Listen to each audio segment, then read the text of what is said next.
Welcome to Mrs. V's Reading Corner, where you can enjoy books for educational, fun, or even bedtime stories. Please take the time to like this video, comment below with how you enjoyed it, book suggestions, and more. And don't forget to subscribe to my channel to get all the new books that I post first. The Quilt Story by Tony Johnston. Pictures by Tommy DePaula. A little girl's mother made the quilt to keep her warm when the snow came down long ago.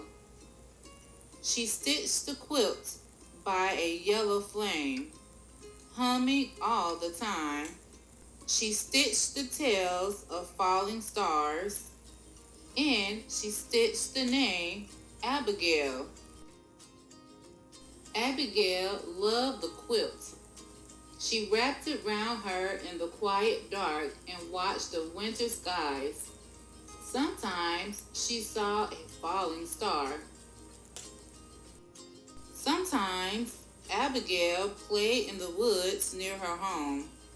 She had tea, her dolls had tea, and the quilt had tea all over it.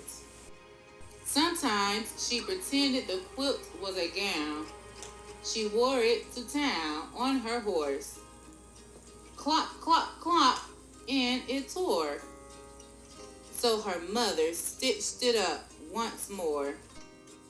Sometimes she played hide and seek with her sisters. She laughed and cried, "Don't peek," and hid under the quilt, and everyone found her. Sometimes Abigail was sick. She sneezed and sneezed. Then she slept under the quilt, and she felt better. One day, Abigail's family moved away across wide rivers and over a rock-hard trail.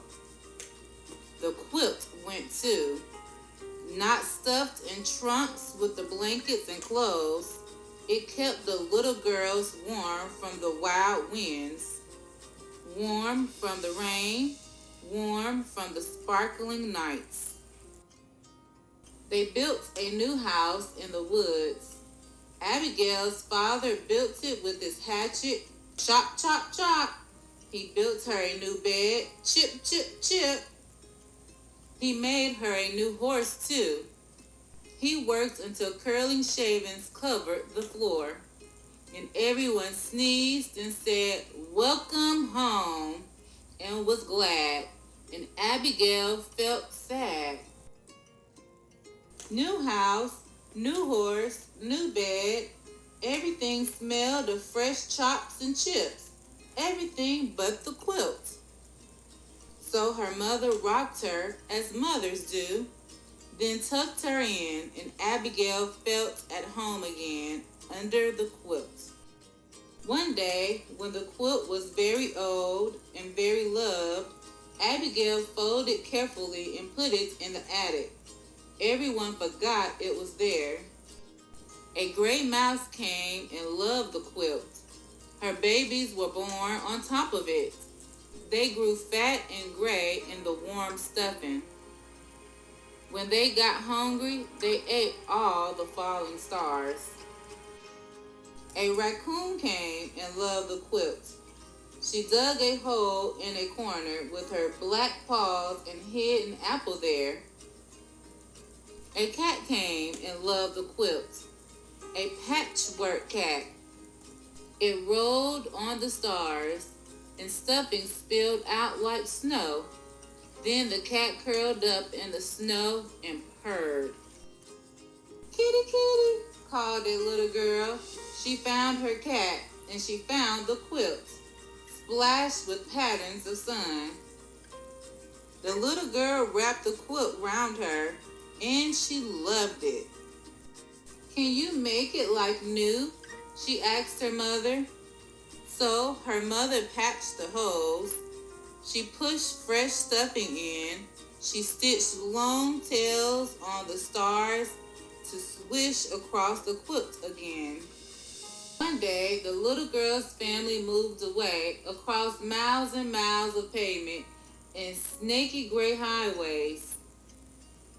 They found a new house, freshly cleaned, freshly waxed, freshly painted, white. They unpacked and unpacked all night, and everyone sneezed on cardboard dust and said, "Welcome home," and was glad. And the little girl felt sad. Everything smelled of white paint and boxes, everything but the quilt. So her mother rocked her as mothers do, then tucked her in, and she felt at home again under the quilt. The end.